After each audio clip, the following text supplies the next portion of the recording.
اور اس کے حوالے سے یہ قانون سمجھ لیجئے، جس قوم کی طرف رسول بھیجا گیا اس قوم نے بحیثیت مجموعی رسول کی دعوت کو رد کر دیا، قوم ہلاک کر دی گئی۔ صرف رسول بچا لیے گئے اور ان کے ساتھی اہل ایمان بچا لیے گئے۔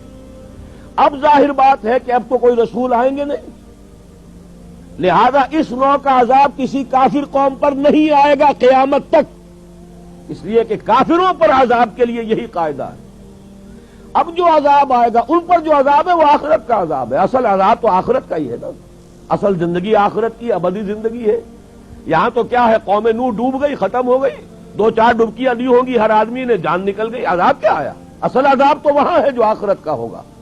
دنیا میں عذاب آتا ہے مسلمانوں پر، مسلمان ہو کر تم اگر اسلام پر عمل نہیں کرتے، دعویٰ تمہارا اسلام کا ہو اور عمل تمہارا کافرانہ ہو، نام لو تم محمد کا صلی اللہ علیہ وسلم اور اتباع کرو تم محمد کے دشمنوں کا، دعویٰ کرو اللہ اور اس کے رسول کی وفاداری کا اور تمہاری دوستیاں ہوں اللہ اور اس کے رسول کے دشمنوں سے، تم کہو اللہ اور اس کے رسول کے احکام کو ہم مانتے ہیں اور سودی کاروبار کر کے اللہ اور اس کے رسول کے خلاف اعلان جنگ کیے رکھو۔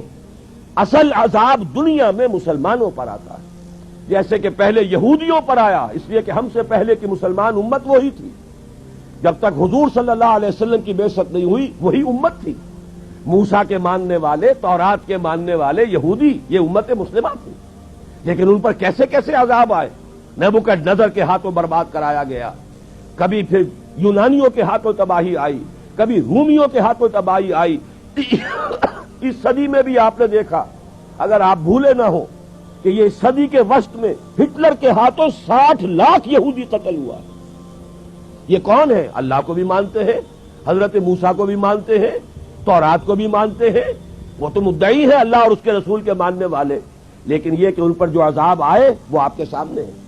اسی طرح کا عذاب ہم پر آ رہا ہے کہ تم نام لیتے ہو ہمارا اور عمل تمہارے خلاف ہے۔ لما تقولون ما لا تفعلون کبر مقتا عند اللہ ان تقولوا ما لا تفعلون، کیوں کہتے ہو جو کرتے نہیں ہو؟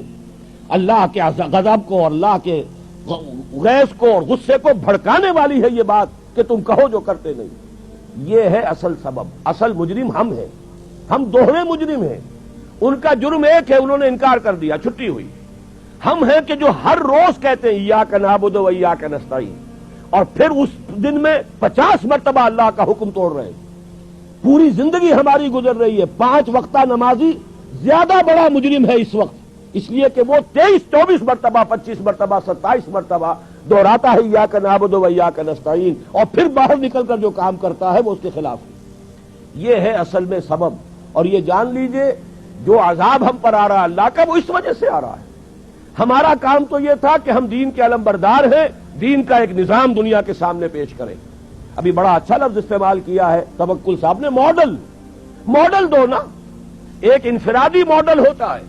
حضور صلی اللہ علیہ وسلم اپنی ذات میں ماڈل تھے، لقد کان لکم فی رسول اللہ اسوۃ حسنہ، لیکن حضور نے صرف ذاتی اور انفرادی ماڈل نہیں دیا، ایک اجتماعی ماڈل فراہم کر دیا، نظام قائم کر کے دکھا دیا۔ یہ ہے اللہ کا دین، یہ ہے اس کا سیاسی ڈھانچہ، یہ ہے اس کا معاشی ڈھانچہ، یہ ہے اس کی معاشرت، یہ ہے اس کی فیملی لاز، یہ ہے اس کے اندر تمام قوانین فوجداری اور دیوانی، یہ ہے یہاں پر قانون شہادت، یہ ہے سارا نظام۔ دیکھ لو، ٹھوک بجا کر دیکھ لو، یہ نظام ہے۔